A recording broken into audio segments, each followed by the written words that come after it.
श्री सद्गुरु साईनाथाय नमः। दूसरा अध्याय कर्म। श्री साई ज्ञानेश्वरी का दूसरा अध्याय कर्म है। इस अध्याय में सद्गुरु श्री साईनाथ महाराज ने नाना साहेब चंदोरकर को कर्म का महत्व समझाया है। कर्म दो प्रकार के होते हैं, सत्कर्म और दुष्कर्म। इंसान की मनोवृत्ति उसे सही या गलत काम करवाती है।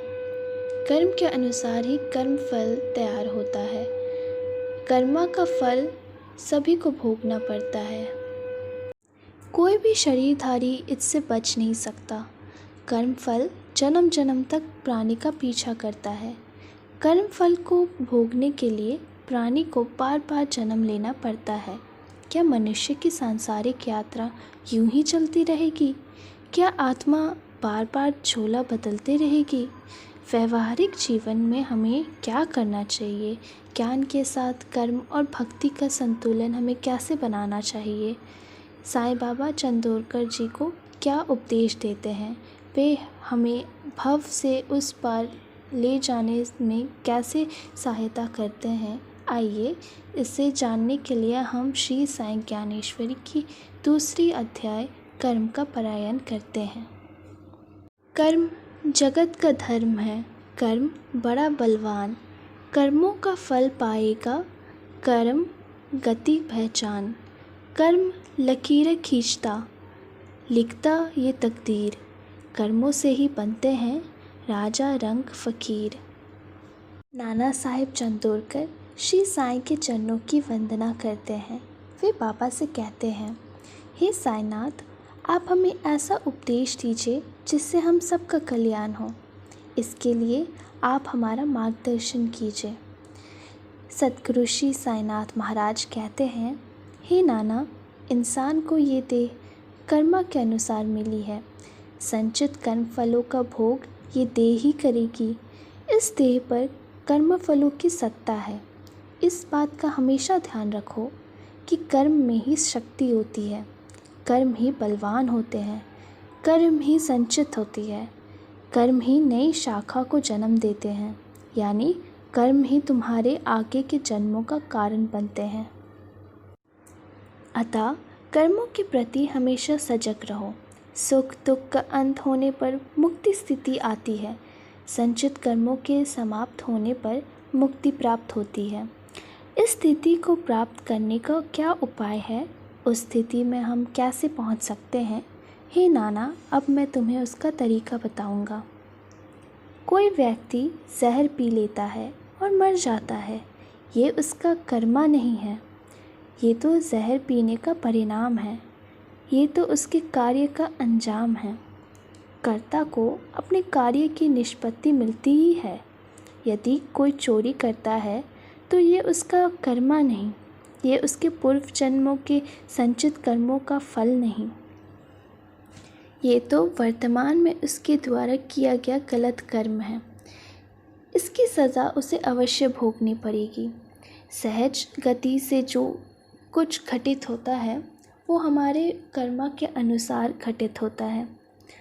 वो संचित कर्मों के फल के रूप में हमारे जीवन में आता है।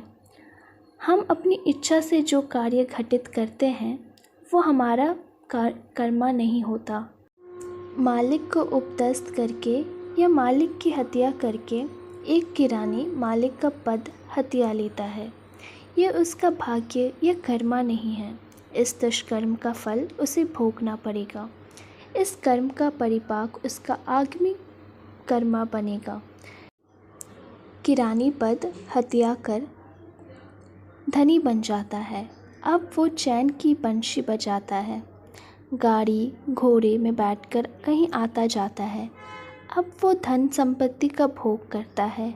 अब वो सुखी हो गया है। किरानी ने धोखे से जो घात कर्म किया है उससे उसने पाप अर्जित किया है। ये पाप कर्म उसके इस जन्म में कतियों में जुड़ेगा। अतीत और वर्तमान के संचित कर्म भविष्य में उदय में आएंगे। अगले जन्मों में उसे इनके फल भुगतने पड़ेंगे। इस जन्म में अर्जित किए हुए कर्मों को भुगतने के लिए उसे पुनर्जन्म लेना पड़ेगा। जो बुद्धिमान हैं वे इस ज्ञान को समझते हैं। मूर्ख को इसे समझने का क्या प्रयोजन। कर्मा के कारण उसे मानव जीवन मिला था। कर्मा के कारण उसे किरानी का पद मिला था। उसका ये कर्मा शेष रह जाता। उस शेष के कारण उसे आगे पुनर्जन्म लेना पड़ता है। शेष कर्मा के भोग के लिए वो अगले जन्म की तैयारी कर लेता है। हे नाना, ऐसा करते रहने से जन्म मरण की यात्रा चलती रहेगी। संसार में आने जाने का कर्म लगा ही रहेगा। स्नातक की डिग्री प्राप्त करके कुछ लोग उच्च पदों में काम करते हैं। कुछ लोग संसार में घूम घूम कर उपदेश देते हैं। कुछ लोग योगी और सन्यासी बन जाते हैं। कुछ लोग दुकान पर बैठकर दुकानदारी करने लगते हैं। कुछ लोग विद्यालयों में शिक्षक बन जाते हैं। योगी, शिक्षक, दुकानदार, अधिकारी सभी ने एक जैसी शिक्षा प्राप्त की है। सभी ने डिग्री प्राप्त करने के लिए कड़ी मेहनत की है। फिर भी सभी के अलग अलग कार्य क्षेत्र क्यों? हे नाना, ये उनके शारीरिक प्रयत्न का योग नहीं, ये तो उनके भाग्य का फल है। साईं बाबा के अमृत वचन सुनकर नाना साहेब बोले, हे नाथ, चोरी करने से व्यक्ति चोर होता है और ये उसके कर्मों का फल है। इसे केवल शारीरिक प्रयत्न क्यों कहे? क्या हम इसे उसका कर्मजन्य नहीं कह सकते? क्या ये उसका भाग्य नहीं है? हे बाबा, आप मुझे ये सब समझाइए। अपने प्रिय भक्त के ऐसे वचन सुनकर श्री साईं बोले, अपने चित्त को स्थिर करो और मेरी बात ध्यान से सुनो। हे कुलभूषण चंदोरकर, तुम अत्यंत सज्जन व्यक्ति हो। तुम भले इंसान हो, परंतु कभी कभी भोली भाली बातें करने लगते हो। भोलापन त्यागो और मेरी वचनों पर अच्छी तरह से विचार करो। कई लोग वास्तव में चोर होते हैं।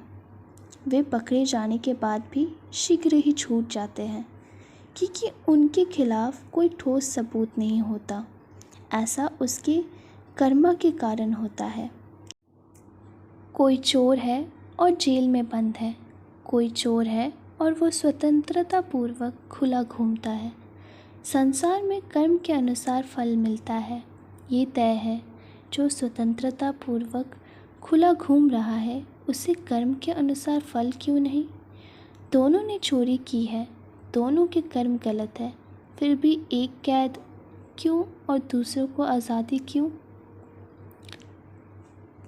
ओम सद्गुरु श्री साईनाथाय नमः।